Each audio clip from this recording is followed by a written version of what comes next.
Hello, I'm Dan. And I'm Simon. And this is the Wikicast, a podcast where Wikipedia takes us to a random article and we talk about what we find. Simon, what are we talking about this week? This week, Daniel, we are talking about Wade-Dahl-Till valve. Bless you?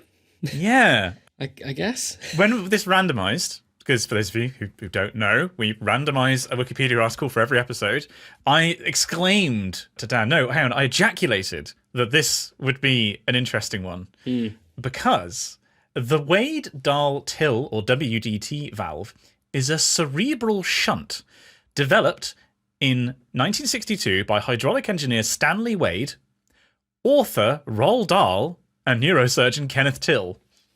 No way. Yahweh, God himself. That's very interesting. So, I mean, I'm just going to read this. This is quite a short article. I'd never heard of this before. Okay. And this is a Venn diagram overlap that I was not expecting. So, in 1960, Dahl's son, Theo, developed hydrocephalus after being struck by a taxicab. Right. A standard Holter shunt was installed to drain excess fluid from his brain. However, the shunt jammed too often, causing pain and blindness, risking brain damage and requiring emergency surgery.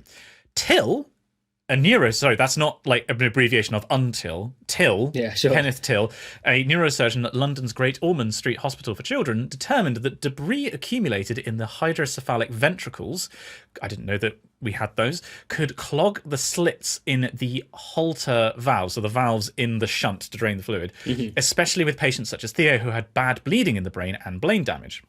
Bad bleeding in the brain and brain damage. Said like someone with brain damage. Well done. Call the ambulance. Dahl knew Wade to be an expert in precision hydraulic engineering from their shared hobby of flying model aircraft. Wow. So just to paint this picture, right? So you have a neurosurgeon who is operating on author Roald Dahl's son, yes, who's been tragically hit by a car, and then Roald Dahl goes, oh, hang on, there's a problem with this. I have a friend who I know from my model plane flying days who can help. So with Dahl coordinating the efforts of the neurosurgeon and the hydraulic engineer, the team developed a new mechanism using two metal discs, each in a restrictive housing at the end of a short silicon rubber tube. Fluid moving under pressure from below pushed the discs against the tube to prevent retrograde flow, so the backflow. Pressure from the above moulded each disc to the open position. And this was reported in the Lancet, and there's an illustration of a patent application for this, that it has low resistance, ease of sterilization, no reflux, oh god, that's a triggering phrase for me right now, robust construction, and negligible risk of blockage. And by the time the device was perfected, Theo had healed to the point at which it was no longer necessary to implant the shunt in his skull. However, several thousand other children around the world benefited from the WDT valve before the technology progressed beyond it. The co-inventors agreed to never accept any profit from the invention. Wow. And that's the whole article. That's amazing. What an interesting thing. I'd never heard of it before. No.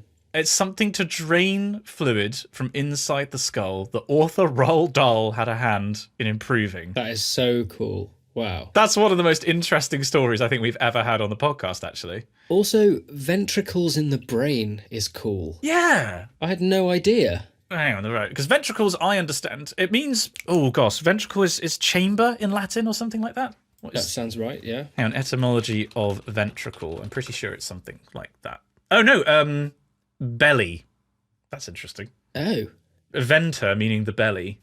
Okay, right. Why is it used for a cavity in the heart, then?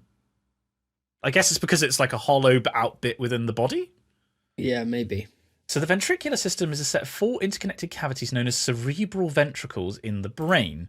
So I'm looking at a diagram. Oh my god, this is... We need to get David Harvey on this. Yeah, we need to get a useful doctor. An actual doctor. 4 years of academy training wasted. An actual doctor who isn't actually a doctor, if we think about where the word doctor came from. Yes, Dr. Root came first. Yes. As we know from Brooklyn Nine-Nine. Yes. So I see. There's sort of just basically the cavities within the head that then... Oh, I see. So there's cerebrospinal fluid, which goes through the brain and the spinal cord.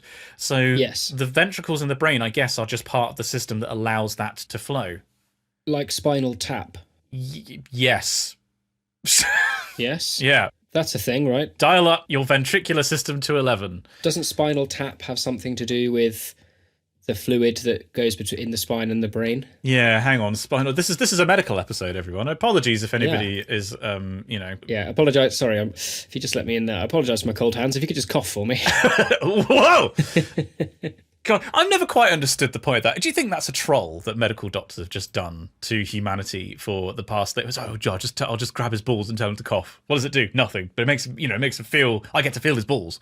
That's the important thing. Yeah, I mean, I don't know what it's a sign of if you cough and your balls don't move.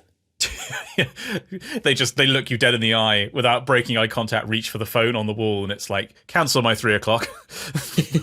We've got a non-ball bag twitcher. I'd like you to stay perfectly calm. Come and look at this freak. His ball bag doesn't move when he coughs. It's like a what was it? Is it 2319? 20. Oh, got it. Monsters Inc. Monsters Inc. Yeah. Oh, hang on. I'm just going to try something. One sec. No, mine don't move. Are you sitting down? Yeah, I am. If I stand I think up. you need to be. I think you need to be standing up. I was also. Hang on. Let me get a better grip. Hang on. Oh, okay. Right. No. Right. So it's not the actual. I can't believe we're doing this. There is a tension. No, sorry. Hang on. Sorry. We're not doing this, Simon. You're in this. This is on your record too.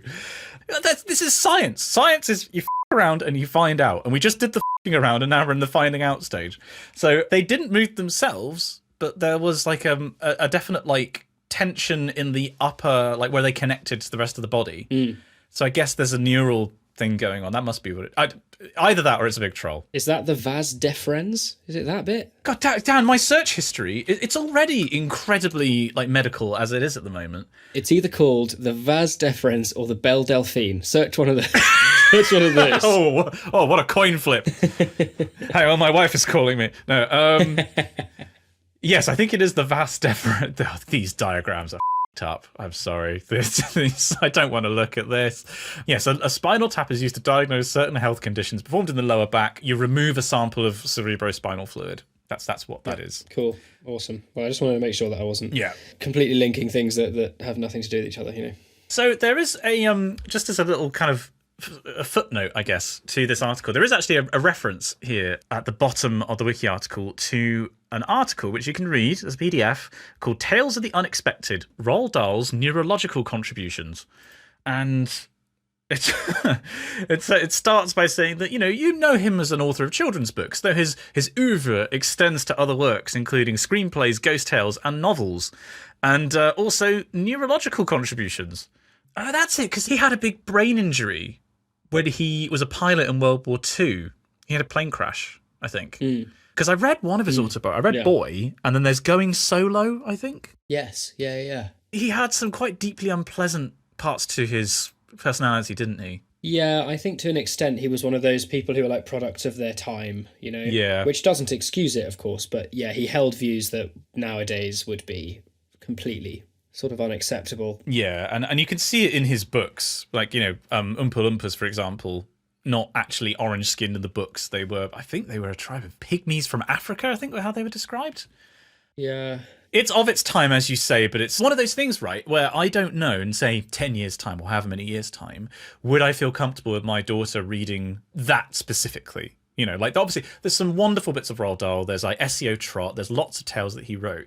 But I guess it's part of this broader conversation of to what extent do you censor your child's exposure to children's literature because of the time that it was written in? I mean, even in a sort of less sort of close to the bone sense, I mean, the word in, let's take Charlie and the Chocolate Factory, for instance. In fact, most of Roald Dahl's books, people are often described as being fat. And that word has sort of vanished. Yeah, physical appearance is like, if you are ugly, you're a bad person. Yeah. Yeah. I think it's interesting, I mean, I don't think I would feel if and when I have children, hopefully when I have children, I don't think I'd feel too uncomfortable about them reading that, provided that it was explained and placed within a sort of context, right, as opposed to just a sort of prohibition on reading things that now are unacceptable. Because I do think and again, this comes with many caveats, of course, but I do think, to an extent, I'm not entirely sure that we can gain a tremendous amount or are necessarily doing the right thing by sort of examining figures and art from the past through a modern lens, because inevitably it's got, we read about and study the ancient Greeks, right? Yeah. And the Roman, but there were many and varied, seriously questionable attitudes and approaches in that time. Shakespeare himself, likely being a product of that time, wouldn't have held views that we would today consider acceptable. But then certain figures seem to sort of have a free pass on this sort of retrospective censoring to an extent. And I don't know. I think it's more important to educate about it and understand why it's wrong. It's difficult to do that with children specifically, I think, because, as an adult, you have developed far more reasoning, well, most adults at least, far more reasoning capabilities. You can put these things in context. I think, especially if it's your first exposure to an idea. Yeah, perhaps. It makes it so much more difficult. I'm not saying it's impossible, but I think it does make it so much more difficult. I mean, I also think that a child can read a book and view it as a child. When I was a child, I thought like a child, I spoke like a child, wherever that's from. I think it might be Corinthians. Love is not jealous, is never boastful. That, it's the thing at wedding speeches all the time. Oh, Corinthians 1:40 or something like that. Yeah, that's something like that, yeah. Yeah, I think children naturally approach topics and subjects with an innocence, by virtue of their lack of experience. But certainly, I don't think I was particularly old when at school we studied, I don't know, To Kill a Mockingbird or Of Mice and Men. And I think that the themes in those texts, while sort of morally complex, there's still a way that you can introduce these ideas to children in a way that is beneficial, But those ideas are in To Kill a Mockingbird, for example. The book is about racism, but it's not told from the perspective of a racist. Like it's not a throwaway comment based on a value judgment at that time. It's a dissection of the concept of systemic racism in the case of To Kill a Mockingbird. As you say, it's incredibly complex and you can't tar everything with the same brush. I think there are going to be certain pieces, there are certain works that are very clearly, like I wouldn't have a problem with her reading that, my daughter reading that, for example, whereas, obviously I wouldn't want her to be reading Atlas Shrugged or Mein Kampf or whatever it is. Yeah. The more interesting ones for me would be, and I know we've spoken about this before, there's a lot of stuff in Harry Potter, for example, that I don't know, would I really want her to be sort of picking up on some of the stereotyping in that, for example? But probably would be fine with her reading it, Yeah. I think it comes down to the child and the circumstance in which it's being approached. If my child had, wanted to read something, my first response would be like, wow, that's great. I'm really interested to hear that you want to read this particular thing. Can I ask why? And if it's just because, people are reading it at school, or, I just like the sound of it, or, then I'll be like, okay, well, that's probably fine. I mean, obviously you're going to sort of review things to an extent. I think it's important that there is some sort of safety net, if you like. But, I don't know whether I'd want to, I think I'd probably be fine with my kid reading Charlie and the Chocolate Factory. Just to draw us back, by the way, to the original, because we've definitely gone off on one on this one. No, keep diving. Go. Reach the Challenger deep of the episode. I was just looking back through the Roald Dahl page, and can you tell me which classic children's film Roald Dahl wrote that was also produced by Cubby Broccoli, who was the producer of the famous James Bond films? Yes. Which film would that be? It's not one of Roald Dahl's novels. No, it's not a novel, but he wrote the film. Oh, he did like the screenplay? Yeah, and the film was based on a book written by Ian Fleming. Oh. Yeah. Gosh. I'll give you a hint. Okay. The subtitle to the film is The Most Phantasmagorical Musical Entertainment in the History of Everything. Okay. I'm not sure. The film in question is Chitty Chitty Bang Bang. Did he write the screenplay for that? He wrote the screenplay for Chitty Chitty Bang Bang, based on a novel by Ian Fleming. The one with Dick Van Dyke? Yeah, the one with Dick Van Dyke. That is so crazy. I had no idea. And what was interesting was, because it came up, because I was like, pretty sure there's some bad stereotyping in this film. I had been wrong my entire life, Dan. I thought that the film took place in Bulgaria. Well, it's not actually Bulgaria, is it? It's Bulgaria, yeah. which I must have misheard when I was a child, and I thought that this film was terribly rude to people who must actually live in Bulgaria. But it's Yeah. that one's on me. Whoops. That blows my mind that I didn't know that he did the screenplay for that. It's one of those That's so connections, interesting. right? Where you're just like, wait, what? It's the kind of thing where if you were on something like Pointless and it was like Roald Dahl books or Roald Dahl works, you could pretty much guarantee that that would be a pointless answer. Oh, that's actually an interesting segue. I, at the time this is coming out, this episode will be coming out, I am going to be writing a quiz for the Jingle Jam this year. Oh, cool. The Wikicast Jingle Jam, and I can now confirm, because it went public the other day on Instagram, that, so for those of you that don't know, sorry, the Jingle Jam is it's a month-long set of charity streams that the Wikicast do. We get lots of people involved. Normally you have tens of thousands of people watching each stream, which can be, you know, playing video games for the most part, but it can be just looking through memes that they've collected over the year, or in my case, I do a quiz every year. And this year, the quiz is on Wednesday, the 6th of December at 5 p.m. UK time. And it's become a tradition, basically, that I do one of these quizzes every year. I think I've done it. This might be the 5th year, maybe, that I've done one. Gosh. And previously, we sort of did Big Fat Quiz of the Year style format. We did a university challenge last year, which nearly killed me. And this year, if you would like to watch, I'm doing The Chase. Interesting. Oh, that's fun. Yeah, which should be interesting, because there's sort of quite a big...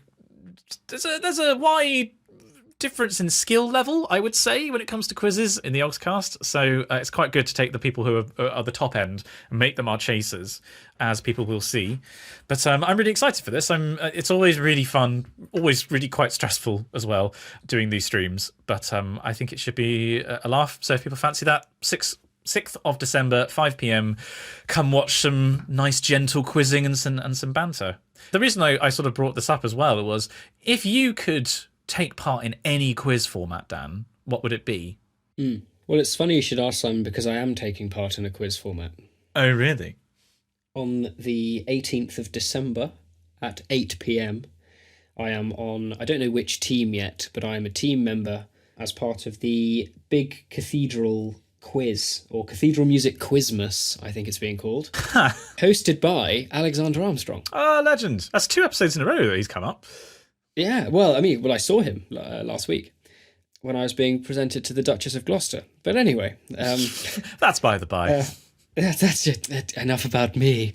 So I'm doing that. I'm either going to be on Sarah McDonald's team, Right. who is current Director of Music at Selwyn College, Cambridge, and also Ely Cathedral, or Carl Jackson, who is the Director of Music at Hampton Court Palace. Okay, so, if the music round comes up, you're probably all right. I mean, I imagine there's going to be a lot of music in this quiz. I think there's going to be quite a lot of music, yeah. I do love a pub quiz. I assume it's a pub quiz format.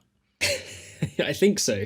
It says on the Cathedral Music Trust's Instagram post, it says, "Get festive as at Zander Armstrong hosts our annual quiz in aid of cathedral music, featuring the biggest names from across the choral world." Including Dan Moore. Yeah, now, the thing is, that could be in reference to the questions, or it could be it could be referring to the people taking part in the team, taking part in the quiz across the 2 teams, of which I am one. So, I'm not sure I'm one of the biggest names from across the choral world, but I'm very happy to, by proxy, sort of fall into that sort of catchment area. That's quite fun. Well, to our audience, I think you may be the biggest name in the choral world. Oh, well, gosh, that's terribly kind. But yeah, pub quiz, I'd love to. Maybe we should just do like a Wikicast. Oh, that would be great. Why don't we do that? Why don't we do on our Discord a Wikicast pub quiz night? And we both host it. That's an excellent idea. And we have 5 rounds. We could do music. Oh, we should totally do this. Yeah, we can do this. Maybe we could do it for Christmas. Why not? A pub quiz isn't just for Christmas. But let's do it at Christmas. We could each write 3 rounds. Yeah. Oh my God, we should totally do it. We can do this. This is a great idea. Oh, well, excellent. Yeah. Or we could, because there's always that bit of the slight sort of boring flop in the new year, we could have a New Year quiz. Oh, the Gooch of the year. Sometime in January. Yeah. Yeah. Oh, no, sorry. No, the Gooch of the year is between Christmas and New Year. The Wikicast Big Fat Quiz of the Year. Yes. Okay, whilst my brain whirs in the background thinking about this, I would like you, Dan, to tell me about your choral piece of the week. this will be my piece of the week. Drum roll, please.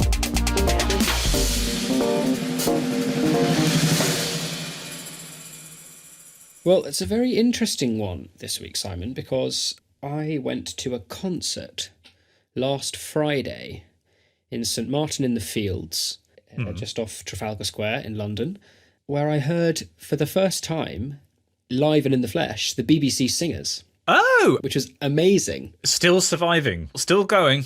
Thankfully, still surviving. And they are just extraordinary, and the concert and the music was unbelievable and thrilling. Not only because the BBC Singers are glorious, but it was a concert of Howl's music. Oh, okay. Not only that, they had a special guest conductor. Do you have any idea who it might have been? Was it you? No, sadly not. Was it Harry Christophers? It wasn't. He was I'll give you a clue. He's a former Prime Minister. No, former Member of Parliament and member of the Cabinet, I think. And he's been a presence online about his journey to learn how to conduct choirs. I have to admit, I don't know who that is. Ed Balls. You're joking. Ed Balls! I'm completely serious. And he was really good. He sort of hosted the evening and talked us through the various pieces and conducted two pieces. The first was Howl's Hymn to St. Cecilia, which was fitting because we were only a week away at that point from the Feast of St. Cecilia, which I believe was this Wednesday. Not to date the podcast, but this Wednesday just gone. And fittingly too, a piece also written by Howells, A Grace for 10 Downing Street. I've never heard of that. Yeah. And there's an interesting story about this Grace for 10 Downing Street. In 1972, Edward Heath was Prime Minister. Right. One of the more glittering occasions while he was Prime Minister was a dinner given on the 29th of March, 1972, in honour of William Walton, who celebrated his 70th birthday that day. It was in the presence of the Queen Mother. Heath and Howells were well acquainted because I think it was when Edward Heath was at Oxford, he was asking Howells for a reference, I think, for something. And Howells said, I'll write you a reference, but with a sort of provision. And the provision is, if you ever become Prime Minister, I want to write a piece for you. And Edward Heath, as a student, said, yeah, all right then. Yeah, sure. And then went on to become Prime Minister. That is great. Oh, that's a great story. He was just like, yeah, sure, whatever. At the words, God save the Queen, preserve our host, in the prayer for 10 Downing Street, which you can listen to. Where's the text from? Robert Armstrong, who was Heath's private secretary and then later became cabinet secretary. Right. But at the words, God save the Queen, preserve our hosts, attentive listeners may detect a musical quotation from Walton's Belshazzar's Feast. Right. It's really cool. So he did this, and it was brilliant. The whole concert was great. The BBC singers were glorious. I thought Ed Balls did a marvellous job. One of the pieces they sang in this concert, and they did all the bangers. We had Howells' Gloucester Maga Nunc, we had the Howells Te Deum, we had one of the Psalms from Howells' Requiem, Hymnus Paradisi. We also had Take Him Earth for Cherishing. This has been bugging me. Whilst you've been talking, I've been thinking, I swear that there was a Howells thing that was happening. And maybe I'm just thinking of this concert that you went to. Yeah, you may well be. Yeah. So the concert featured this Take Him Earth for Cherishing. Were you in choir when we did this? No, I wasn't. Do you know about it? Do you know the history of the piece? No, pray tell. So when President Kennedy was assassinated, there were plans for a large memorial service to be held in Washington. And Howells was asked to compose a work for the funeral. And that work is Take Him Earth for Cherishing. Right. It's hugely emotional and absolutely beautiful, incredibly powerful, not only because obviously he was writing for this event, but it wasn't long after the death of Howells's son, Michael, of which the eponymous hymn tune, Michael, is written. But I think Howell scholars always talk about how Michael's death never sort of left him. Herbert, that is. Because it was also the inspiration for Like as the Heart, is that correct? Think so, yes. So this incredible tragedy that never left Howells was, so it's written here, Thoughts of his son's death were never far away, and these beautiful words were there waiting to be said. Is it too fanciful to suggest that in responding to the shock that the whole world felt at the assassination of John Kennedy, a young man in whom much hope for the future had been invested, Howells found the motivation for what must surely be another memorial for Michael, his son? Wow. And it's an incredible piece of music. So my choral piece of the week is Take Him Earth for Cherishing by Herbert Howells. Love it. Love to see it. I'll have to. I have listened to it before, but I think I will give it another listen after we finish recording. There's loads of recordings all over the shop. Yeah, but it's a beautiful piece. I'll put one in the description. If people don't know, I put a link to a Spotify track in the description every time Dan mentions a choral piece of the week. So I had just to go on your coattails a tiny bit. Last weekend, cooked a Sunday dinner for my family. So my mum came over and my wife and my daughter, and I was able to have on in the background an album which I had found years, like 5 or 6 years ago now, and wasn't available on Spotify. It was greyed out. I'd added it to my library, but it was greyed out, and it's just come back, which is I Was Glad, Sacred Music of Stanford and Parry by the King's Consort. So this is like your typical fare, like it's Stanford, Mag and Nunc in A, actually it's and B flat and C and G, but then also I Was Glad, Blessed Pair of Sirens, Coronation Te Deum, but they're all orchestrated, so they've all got full brass and orchestra, even the canticles and whatnot, and it's just so brash and Anglicana. And I had this experience of making, like, doing roast potatoes and doing all the trimmings and stuff, and having this on the speaker in the kitchen. I was just like, oh yeah, this is hearty. We've arrived. I'd like my Sundays to be like that going forwards, please and thank you. Absolutely. Oh, brilliant. A bonus, very English recommendation for people there. So in Critics Corner, Dan, I asked myself a question earlier, and I'd be curious to know your answer, because I'm not sure what my answer is.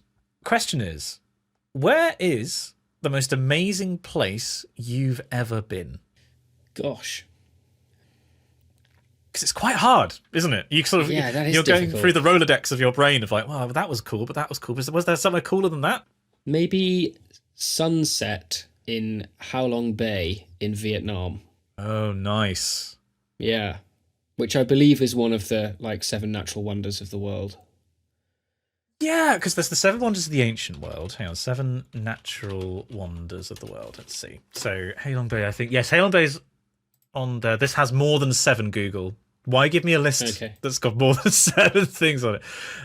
Okay. It's not on this specific list, the 7naturalwonders.org list. Okay. Wait, hang on, what? The list of natural wonders includes...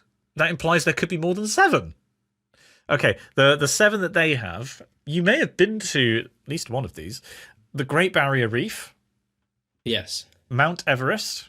No. Feels like a bit of a shoe-in, that. It's just like, it's the tallest place on Earth. Oh, all right, we'll put it on the list. Because also, I think if you're talking about mountains like that, the Matterhorn is more impressive. Because it's more standalone, isn't it? It looks better, doesn't it? But yeah, by the same dint of, Mount Everest being a natural wonder, surely the Challenger Deep, like the Marianas Trench, should also be. Yes. It's just like, well, if we have the highest point, we should have the lowest point. Because it is impressive. It's just very, very difficult to see.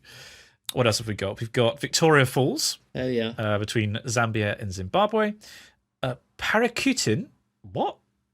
No, I have heard about this. Yes. This was a volcano just outside of 200 miles west of Mexico City that erupted in a field in 1943. Right. And it's this really steep-sided volcano that's just appeared out of nowhere. Wow.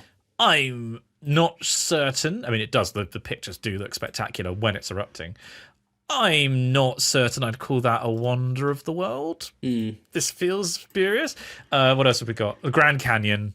Fair enough. Yeah. Love to go and see that at some point. Yeah, me too. The harbour of Rio de Janeiro, also known as Guanabara Bay, which I guess is it particularly big? Is it just beautiful? I'm not quite sure why that's a wonder of the world. Yeah, weird. Okay. And then lastly, the Aurora Borealis, which is also sort of bollocks. Yeah, I'm not sure about this list I think it's fine. I'm not saying that the aurora borealis is not wonderful. Yeah. I mean, it is. But it's not localized entirely in one location, No. is it? No, in your kitchen. Yeah. At this time of year. Yeah. At this time of day. Can I see it? No. I mean, if you go on Google, there are other ones that are like Iguazu Falls, which I believe is the one between Brazil and Argentina. So it's like Victoria Falls. It's a huge waterfall.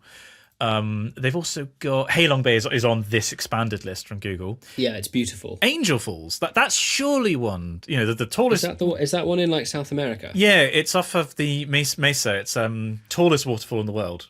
Is it the inspiration for the waterfall in Up? Yeah, the whole environment. They're called Tepui. I've just remembered. Tepui are these like flat mountain tops. Yes. And then there's the tallest waterfall, which is nearly a kilometre tall. Wow. An uninterrupted waterfall with a height of 979 metres and a plunge of 807 metres. Good Lord. So the water's just mist by the end. Like that is a wonder of the world. Yeah, that's incredible. What else have we got? Puerto Princesa Subterranean River National Park in the Philippines. Yeah. I mean, that sounds, I guess, an amazing cave network. Maclear's Beacon overlooking South Africa. Sorry, overlooking Cape Town, beg your pardon. Not one for the vegetarians. It's a standalone... There are more impressive things in the world than this. Yeah. Yeah, this is spurious. If I had a penny, Simon, for every time I've remarked at something I've seen as there are more impressive things in the world than this, I'd be a very rich man. I'd be very curious to hear readers, right? Do you please write in with where you think the most amazing place in the world is, and especially if you've been somewhere quite unique.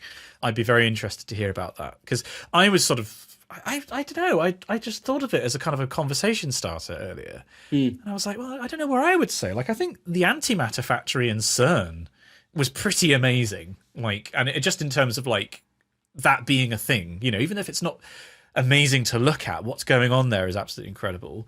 As was when I visited a dark matter lab at the bottom of a mine, a kilometre below the surface. Yeah. That was amazing, but in an entirely different way to the Sagrada Familia in Barcelona. Like, that's the most beautiful building I've ever seen. Because of the lack of dark matter, presumably. Yes, yes, very wildly different.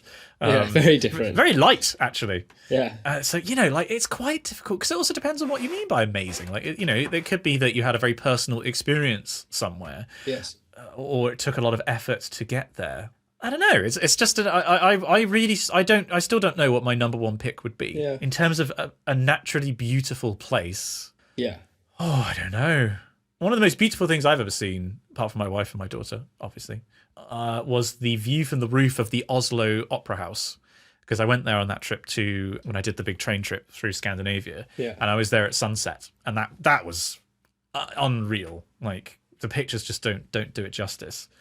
Did you regret having the fizzy lifting drinks at the interval? So, We've got a burp, John. just to bring it back to Roald Dahl. Yeah, I was just rising through the auditorium like, sorry, just trying to get rid of this fizzy bubble drink. That was when I've been to Yosemite National Park. That's, I guess, objectively is supposed to be the most beautiful thing, but I don't know. Very, very difficult to say. It's all a matter of perspective. It is. Also, I should mention that another one of the most beautiful things I've ever seen is my cat. Susie has been on my lap this entire episode. I don't know if people may have heard her bell jingling before. She's got quite needy after the baby's been born. I'm sure. How does she feel about the baby's presence?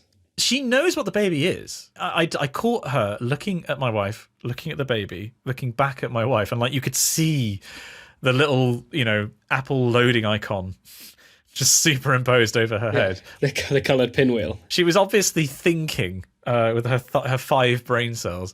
I'm convinced that she knows what the baby is and that she's important. She is scared of her, but that's not really surprising because she's got to the point where she comes down in the evenings. She hides under the bed most of the day. She comes down in the evenings and asks for dreamies. And if you throw dreamies for her to chase, the sound of the dreamie hitting the floor scares her and she runs away. Strong. So very strong. She's quite possibly the most cowardly cat in all of Christendom. She's quite extraordinarily cowardly. So yeah, she's afraid of her, but that's not exactly unusual. There's something quite lovely about a sort of slightly timorous constitution, though, right? Put that on a t-shirt. Can you say that again? There's something elegant about a timorous constitution. A timorous constitution. New Wikicast merch when? Let's have it. Put it on a mug. What I want is a Drake meme of the meek shall inherit the earth with, no, no, no. There's something gracious about a timorous constitution. Yes, yes, yes. That's one of the most you things you've said in a while. Thanks very much. I mean, almost as me as the short little bit of poetry that I wrote in our group chat. Do we want to talk Funky about Monkey that, Friday? by the way? I think we should explain what we do every Friday. I mean, I think it's quite an extraordinary thing. I love it. Do you want to give us some context? So, how long have we been doing this now? It's got Years. to be over a year, I think. Well, it was lockdown, wasn't it? Oh, well, yeah, we've had a group chat for several people in our chapel choir who we, in the depths of lockdown, we made this group chat, and the idea was that we could talk to each other and we could coordinate playing some video games. So we played Valheim, we played what else did we do? Minecraft. We had a couple of servers that we played, and we haven't done that for a little while now.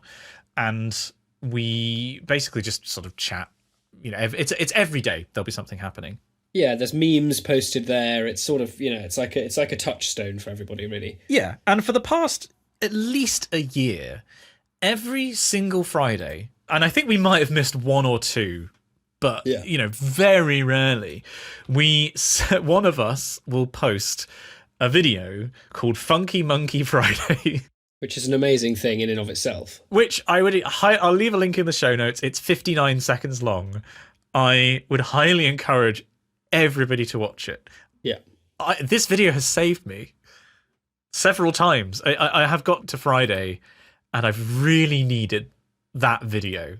I feel like we should get t-shirts made that are like, your music saved me, and just like the thumbnail of the video. Because how would you describe the 59 seconds of the video? It's a sort of hodgepodge compilation of various chimps having a really jolly time with some excellent funky music underneath. I think it's from Mario Kart. I think it's Mario Kart 8 music. Inspirational sort of quotes and hype by about the fact that it's a Friday and you've made it through the week. Am I still dreaming? Friday's finally here. I'm ready to get through the day. And my favourite, when the opportunity presents itself, I will perform at my greatest. With over the top of like a chimpanzee just going through a field. But like with really, really, really hyped music. Ends with a pentatonic lick on a sax. It hypes you up unlike anything else. And I love it. I love this video so much. And you, this past Friday, wrote a little ditty based on the concept, the idea of Funky Monkey Friday. In response to dear Dan Hanvey's little sort of limerick, I suppose. Yes, in a jungle where the tall trees sway, a chimp named Chuck loved to play. With a leap and a swing, he'd dance in a ring, shouting, "It's Funky Monkey Friday." Yes. Yeah. And you were like, watch this. Now watch this drive. Yeah, so I then wrote my own little bit of poetry, which goes... "'Tis known that a Friday surpasses the rest, and enables hope's springing in all human breasts. So Chuck, eyes a glimmer, and joy in his heart, was keener than mustard for parties to start. With a leap and a soar, he'd swing through the trees, his small little willy gently slapping his knees. 'Oh, Chuck,' folk would cry, their mouths quite agape, 'you extraordinary cheerful and damn funky ape.' Still swinging and soaring, he'd hoot with delight, from dawn's dewed aurora to hushed inky night. He blesses us all, after long working week, with funk, pomp, and certain alluring mystique. Our monkey is here, bless this Friday with funk, be it happy and merry and brimful of spunk." I love it. I just, Fergus, can we please have the music to Funky Monkey Friday underneath that? That could be the new video that we watch. We just have the same music, but your poetry over the top. Over the top. It was when I was writing it, I was trying to be quite serious, and I remember getting to the line, "With a leap and a soar, he'd swing through the trees," and then without like any conscious thought, I found myself typing, "his small little willy gently slapping his knees." Like it just happened, I didn't have any choice. You can't explain away art, And also having a line like his small little Willie gently slapping his knees to contrast with from dawn's dewed aurora to hushed inky night. It's sort of like, well, I can write something semi-serious if I want to. Oh, yeah. You just choose not to, which makes it much more powerful. You look down and whisper, no. Happy and merry and brimful of spunk. I mean, why not? It's fine. So yeah, I'm glad that that's made it onto the podcast, because this has been a genuine fixture of our lives for quite some time now. Yeah. It saved me, and I think it can save you too. This sounds like we've become missionaries. Yeah. Can I interest you in just a minute of talking about our Lord and Saviour, Funky Monkey Friday? Have you ever considered letting Funky Monkey Friday into your life? Yeah, that feels right. I'm glad that we've talked about this. You know what else I'd be glad to talk about? Mm-hmm. Our lovely patrons. Oh, let's do it. Top lad. And it's that time again where we find ourselves in Patreon Corner, an opportunity to say an enormous thank you to those who support us on Patreon. That's patreon.com/the Wikicast. Without your support, this podcast couldn't happen. We couldn't pay for our hosting, we couldn't pay our marvellous editor, Fergus, and we couldn't have our little pot of helpful funding when we want to do things, either Wikicast related, possibly merch, and things in person that we can put up on Spongy Electric, our YouTube channel. Gosh, I can't wait to actually film in person with you, Dan. That's we've got a lot to catch up on. We've got lots to do. And we're going to be opening some post, I believe. Yes, we do have some post. Of course, you can send us post. If you go on our Instagram, we have a PO box address that's up there. There may well be quite a lot of stuff there. For some reason, I haven't had time to, go and check that for about 2 months. Can your PO box fill up? I don't know. What happens if there's no room in it? I don't know. I think they just because we're British, I imagine that they will say it's fine, but hate me. I think that's probably what will happen. Nice. People can support us on Patreon in a variety of ways. There are 2 sort of tiers. You can support us with $1 a month or $5 a month. Basically, we don't think this podcast is worth very much, so we don't think you should have to pay very much for it. But if you like it, if you'd like us to keep making more, because this is literally just covering our costs, then you can do so at $1 or $5 a month. And if you are picking one of those tiers, you can be a top cat patron at $5 or a top dog patron for $5 a month, based on what you think the superior household pet is. Given that I've been talking so much about Susie, my wonderful cat, I think you could probably guess which side I represent. And for those who haven't made that connection but just know deep in their hearts that the ultimate pet is a dog, then you can support Top Dog. I'd like to say an enormous thank you to those who support at Top Dog tier, starting with Jay Wright, Ben McMurtry, Peter Reed, Codzo, Colin J. Brown, Lexi at Front Desk, Henry VII, King of England and of France, Lord of Ireland, Aaron Jorgensen, Naf Larocque, Andrian with an N, Chan, Ben Caples, Martin Narciso, Lexi at Front Desk's boss, Amy Bonney, Sophie, Carnav, I'm Stuck in a PhD and I Blame Simon, Dan Nelson, Riley Stray, and Gentle Grudge. How many top dogs do you have? I have 20. I have 20 top cats. They're perfectly balanced. Oh my god, it's like yin and or yang. It's like the film Cats and Dogs with Jeff Goldblum. Why have we not watched that? That's one we should do a commentary track for. It's like the weird child animation Cat Dog. Do you remember that? Yes. Yeah, I never watched. That was a Cartoon Network thing, wasn't it? It was like Ren and Stimpy. It was. Yeah, we should, when we meet up in person, we should just watch the film Cats versus Dogs and it's terrible. It's a terrible film. We should just do like a commentary track for it as a Patreon exclusive. Every time you see a cat, you take a shot. Every time I see a dog, I take a shot. And then the Patreon money can fund our funerals. Yes, perfect.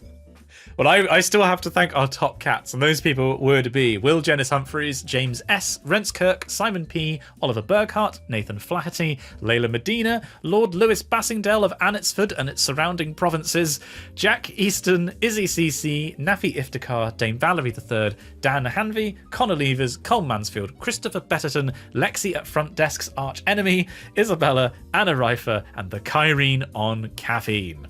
Thank you very much to everyone who supports us on Patreon. It's all your fault, and apparently now you're going to give us alcohol poisoning. Top lad! Now, we've just peered through the mailroom door into Correspondence Corner, and we noticed that nothing new has come in. That's probably because we only released a new episode about 2 days ago. So that's fine. We forgive you. Yeah, that's my fault. That's my fault. Sorry. I the way that this works is Fergus edits the episodes for us, and I review it, collate all the links, and post it. Obviously, I've been a bit busy recently, so I didn't get a chance to review it until about 2 days ago. So apologies. That's why these are going to be. I don't know when this one will go out, though, to be fair. This one will probably also go out in about a week's time. And also, Fergus is very busy composing some music for me, so it may well be that this is also a bit delayed. But anyway, we haven't got any new emails, but I'd just like to reiterate my call from last time. Please do email in. We love hearing from our readers in any sense. But also, please do email in with where you think the most amazing place you've ever been is and what the story of you going there was, because I'd be really, really interested to hear. So, Simon, what have we learnt today? Today, Dan, we learned about the incredible story of the Wade-Dahl-Till valve. Amazing. A cerebral shunt improvement to a cerebral shunt developed by author Roald Dahl and his friend from model aircrafting and a actual neurosurgeon.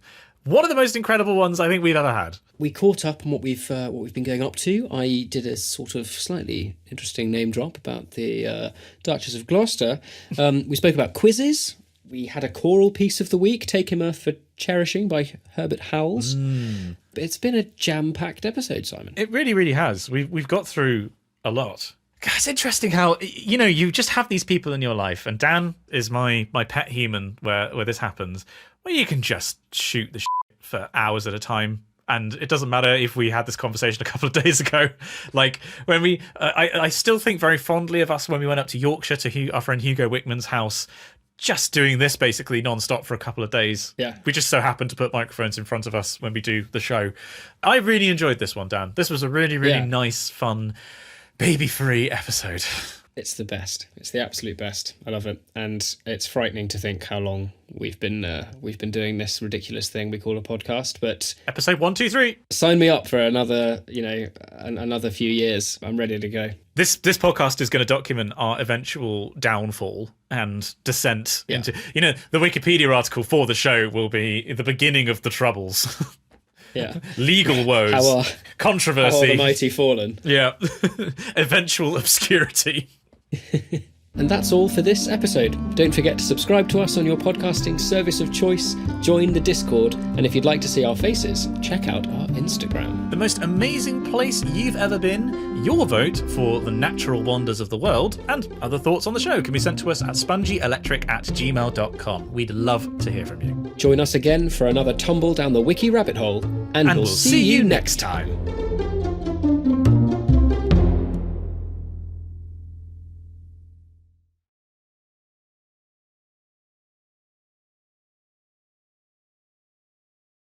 Just so, effortlessly professional is the thing that just blows my mind every time. It frightens me sometimes. In the same episode, we had a discussion of whether old children's literature the censoring of art is appropriate for children, and I also cupped my ball sack. And coughed. Wow. Somebody needs to lock us up. Yeah. Exactly. I hope that, dear sirs, I hope you get the help you need.